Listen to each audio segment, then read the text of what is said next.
మరి దేవిని కాదని రెహమాన్ దగ్గరికి వెళ్ళడానికి ఏంటి పర్టికులర్ రీజన్?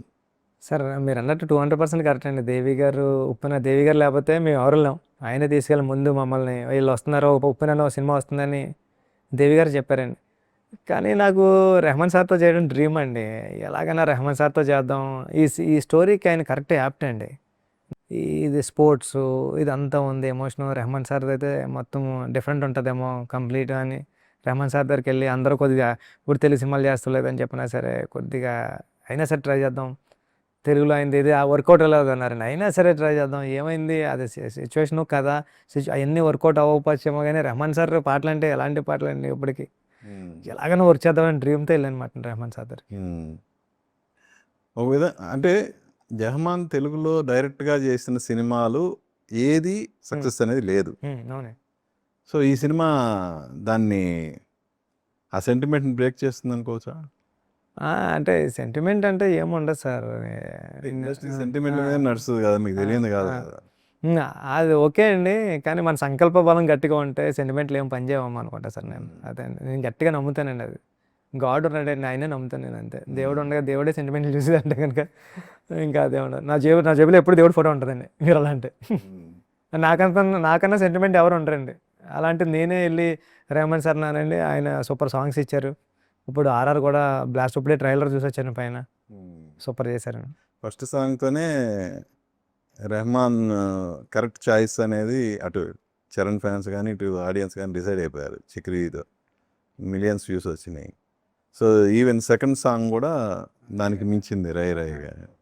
సో ఇప్పుడు రాబోయే సాంగ్స్ గురించి ఏం చెప్తారు? స్పెషల్ సాంగ్ ఒకటి ఉంది సార్, ఐటమ్ సాంగ్. అది స్పెషల్ సాంగ్ కూడా చాలా బాగా కొట్టారండి. అసలు మాసిగా ఈజీగా జనాల్లోకి వెళ్ళిపోద్దండి.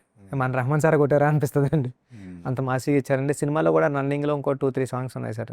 అవి సినిమా రన్ టైంలో వస్తాయండి. ఎమోషనల్ సిచ్యువేషన్ అండి, బిట్ సాంగ్ లాంటివి అవి కూడా చాలా ఎమోషనల్గా ఇచ్చారండి. రెహమాన్ సార్ చాలా ప్లస్ అయిపోయారండి ఈ సినిమాకి. ఎవరైతే కొద్దిగా మైనస్గా మాట్లాడారో మీరు అన్నారు కదా ఇప్పుడు అందరు కొద్దిగా ఫస్ట్ సాంగ్ భయపడ్డారండి. అవునండి, ఆ సెంటిమెంట్లన్నీ అవన్నీ కూడా క్రాస్ చేశారండి రెహమాన్ సార్. ఈరోజు చిక్రీ కానివ్వండి, రైరా రారా కానీ అంత వైడర్ రేంజ్ రీచ్ ఉందంటే అండి. కాదు, రై రై పాట రెహమాన్ పాడాలన్నది మీ నిర్ణయమా ఆయన నిర్ణయమా ఏంటి అసలు అది? సార్ నేను ఆయన పాడమన్నా నేనెందుకు లేండి అన్నారండి. నేనెందుకు లేండి సార్, మీరు పాడితే బాగుంటుంది అనుకున్నానండి. పోలేండి అయితే ఆయన పాడిన తర్వాత కూడా మీరు ఆశ్చర్యపోతారు. ఆయన ఎప్పుడు కూడా ఒక ఆడియోకి వాళ్ళ టీం చెప్పారండి, ఎప్పుడు షూటింగ్కి ఆయన సాంగ్ ఇవ్వడంటే ఎవరో రఫ్ వెర్షన్ ఎవరో పాడతారో ఆ సాంగ్తోనే మనం షూట్ చేయాలండి. ఎప్పుడైనా సరే మనకు ఆడియో క్యాసెట్లో వచ్చినప్పుడు, మనకి ఆడియో రూపంలో వచ్చినప్పుడే ఆయన వాయిస్ ఉంటుందండి రిఫరెన్స్ కూడా. అలాంటి సార్ నాకు మూడు రావట్లేదు సార్ షూట్ చేయడానికి, మీ వాయిస్తోనే పాడండి అంటే ఆయన వాయిస్తోనే పాడిచ్చారండి నాకు. అసలు ఆయన సినిమా కెరీర్లో ఎప్పుడూ జరగలేదంటే షూటింగ్కి ఇచ్చిన తర్వాత కూడా రెహమాన్ సార్ వాయిస్ ఏమైనా చిన్న డౌన్ అవుతుందా పాటకి అని నేను వెళ్ళి సార్ వేరే సింగర్తో పాడిద్దామా అంటే వాళ్ళ టీంలో ఉంటారు, వాళ్ళు ఆశ్చర్యపోయారండి. సార్ అది అడుగుతారా ఇప్పుడు అంటే ఏం పర్లేదు అడుగుదాం అంటే, సార్ వేరే సింగర్ పాడిద్దామండి, మీరు ఎవరు అనుకుంటారు చెప్పండి అన్నారు. సార్ ఇలాగెలా 2-3 ఆప్షన్లు చెప్పాను, అయితే పాడిద్దామని పాడించి చూపించారండి. సార్ మీదే బాగుంది సార్, మీదే ఉంచుదామని. అసలు అంత ఈజీ అంటే ఒక్క నో వినలేదు సార్ నేను రెహమాన్ సార్ దగ్గర నుంచి. ఒక్క నో అంటే ఇది వద్దు అని వినలేదు. మీరు హ్యాపీ ఉండాలండి, మీకేం కావాలో చెప్పండి అన్నారండి. చెప్పండి అంటే నేను ఆలోచిస్తే కూడా ఇది వద్దు అనడానికి లేదు.